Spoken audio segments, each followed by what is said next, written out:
Hello అండి, welcome to my channel Ramya Madhavarao. ఎలా ఉన్నారు అందరూ? ఈరోజు నేను ఎండాకాలం వచ్చేసింది కదండి, ఒక మంచి రెసిపీతో వచ్చేసాను. గుడ్డు పులుసు మనకి చాలా ఈజీ అండ్ తొందరగా అయిపోయే రెసిపీ అండి ఇది. దీనికోసం మనం ముందుగా ఒక పచ్చిమిర్చి అండ్ కొన్ని ఆనియన్స్ కట్ చేసి మనం ముందుగా పక్క పెట్టేసుకోవాలండి. ఆనియన్స్ అయితే నేను పెద్ద సైజు ఒక 2 తీసేసుకున్నాను, ఒక 4 పచ్చిమిర్చి తీసుకున్నాను. ముందుగా బాండి పెట్టుకొని దాంట్లో కొద్దిగా ఆయిల్ వేసేసుకొని కొంచెం పోపు దినుసులు వేసేసుకొని పచ్చిమిర్చి అండ్ ఆనియన్ మనకి మంచిగా ఆయిల్లో గోలే వరకు చూసుకోవాలండి. ఆనియన్ అనేది మనకి పులుసుకి కొంచెం మెత్తగా ఉడకాలి కాబట్టి కొంచెం ఉప్పు వేసేసుకొని ఒక 2 నిమిషాలు మూత పెట్టుకుంటే తొందరగా ఉడికిపోతుందండి, మంచిగా మగ్గిపోతుంది ఆనియన్ అనేది. చూస్తున్నారు కదా, ఇలా మగ్గిపోయిన తర్వాత మనం దీంట్లో కొంచెం కలబెట్టేసుకొని మనకు ఈ పులుసుకి కావాల్సినవి మనం మామూలుగా పసుపు, ధనియా పొడి, అల్లం వెల్లుల్లి పేస్ట్, ఉప్పు, కారం ఇవన్నీ వేసుకొని మంచిగా కలబెట్టుకోవాలండి. ఇవి కలబెట్టేసుకొని దీంట్లో మనం చింతపండు రసం అనేది వాడుకోవాలండి. మెయిన్గా మనకి పులుసు అనేది చింతపండు రసంతో వేసుకొని చాలా బాగుంటుంది. మనం ఒకవేళ ఎగ్ అనేది మనకి పులుసు అనేది టమాటో కర్రీతో కావాలనుకుంటే కొంచెం గ్రేవీ టైప్లో చేసుకున్నా బాగానే ఉంటుందండి. లేదు మనకి ఎక్కువ ఎండాకాలం అయితే చింతపండు పులుసు అనేది చాలా ఈజీగా తినాలనిపిస్తుంది కాబట్టి ఎక్కువ చింతపండు పులుసు అనేది మనం ప్రిఫర్ చేస్తుంటాము.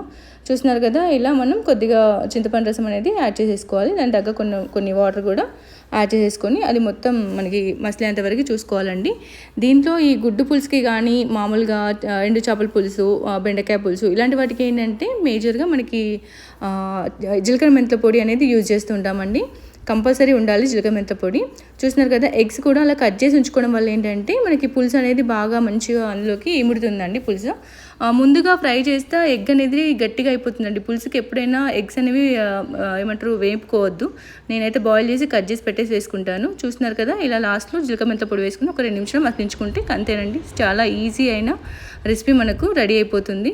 చూస్తున్నారు కదా, ఫైనల్గా మనం కొంచెం కళ్యామాకు కూడా వేసుకొని ఒక 5 నుంచి 10 నిమిషాలు మంచిగా మస్తించుకోవాలండి. అది పులుసు అనేది దగ్గర పడాలి, గ్రేవీలాగా కొంచెం దగ్గర రావాలి, అలా టైట్గా ఉండొద్దు. చూస్తున్నారు కదా, ఈ కన్సిస్టెన్సీలో ఉంటే మనకి గుడ్డు పులుసు అయినా కానీ బెండకాయ పులుసు అయినా కానీ ఈ ప్లేస్లో మీరు ఏదైనా వేసేసుకొని చేసేసుకోవచ్చు అండి.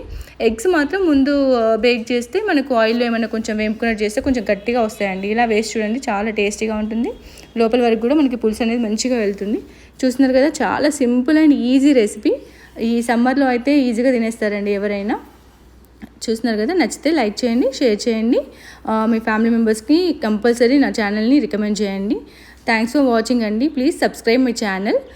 ఇలాంటి మరిన్ని వీడియోస్ కోసం మీరు ఏమైనా రెసిపీస్ కావాలంటే కూడా నాకు కామెంట్ సెక్షన్లో మెసేజ్ పెట్టండి, నేను చేస్తాను. ఎనీ డౌట్స్ ఉంటే కూడా కొంచెం అడగండి, నేను ఏమైనా టిప్స్ కూడా ఉన్నా నేను తెలుసుకునే చెప్తాను. చూస్తున్నారు కదా, ఇంతే ఇవాటికైతే చాలా ఈజీ రెసిపీ. Thank you.